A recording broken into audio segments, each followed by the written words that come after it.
Hello students, welcome to my online class.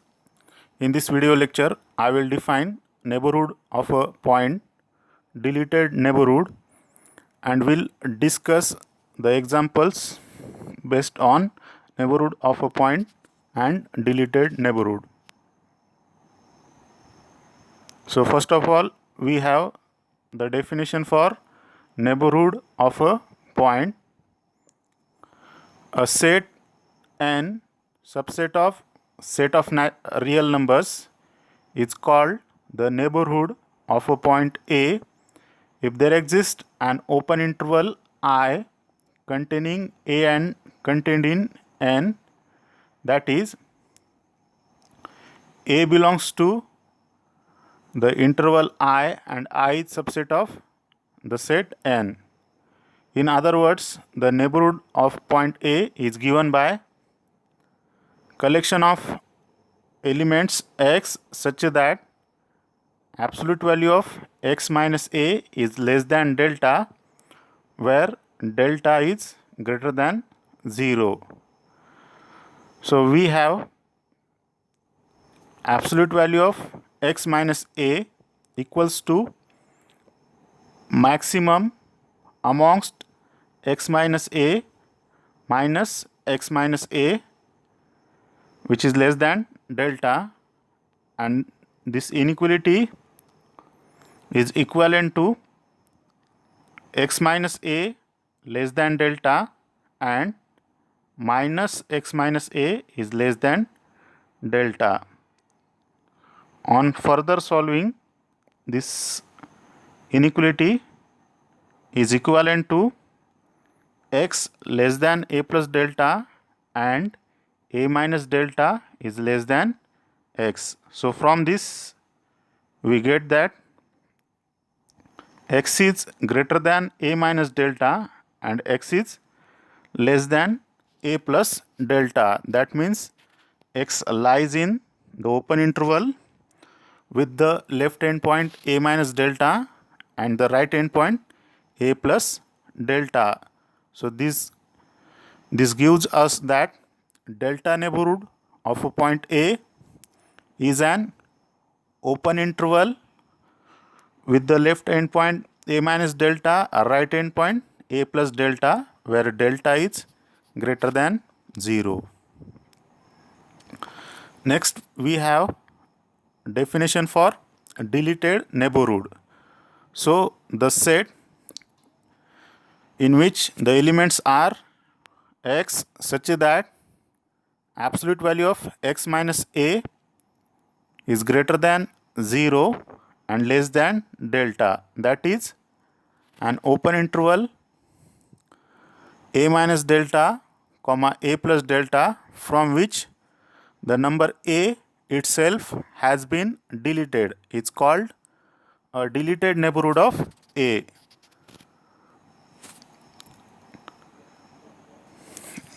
So hereafter we will use the notation NBD instead of neighborhood. So this is called neighborhood. So we have some examples. So the set R of real numbers is the neighborhood of each of its points. Next, the set Q of rationals is not neighborhood of any of its points, because as we know that in between two real numbers there exists an irrational as well as rational number.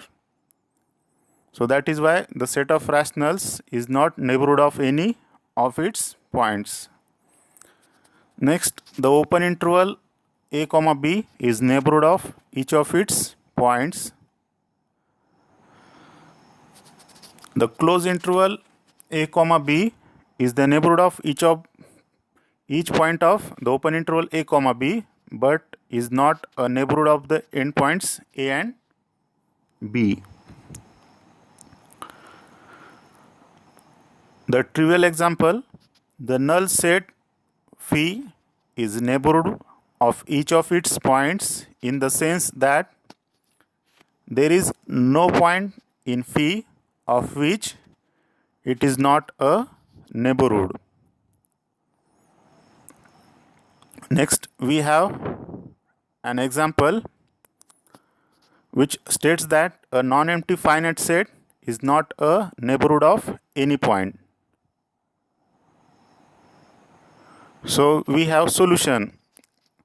A set can be neighborhood of a point if it contains an open interval containing the point. And as we know that an interval contains infinite number of points, so therefore in order to a set to be a neighborhood of a point, it must necessarily contain an infinite number of points. But a non-empty finite set consists of finite number of elements. That is why finite set cannot be a neighborhood of any point. Next, we have second example. So this example states that superset of a neighborhood of a point x is also a neighborhood of x. So that is, if n is a neighborhood of point x and M is superset of n, then M is also a neighborhood of x. Example 3 states that union of neighborhoods, whether the union is finite or arbitrary. So this neighborhood of point x is again a neighborhood of x. Next, we have an important example which states that if M and N are neighborhoods of a point x, then their intersection is also a neighborhood of x. So we will see its solution. So since M and N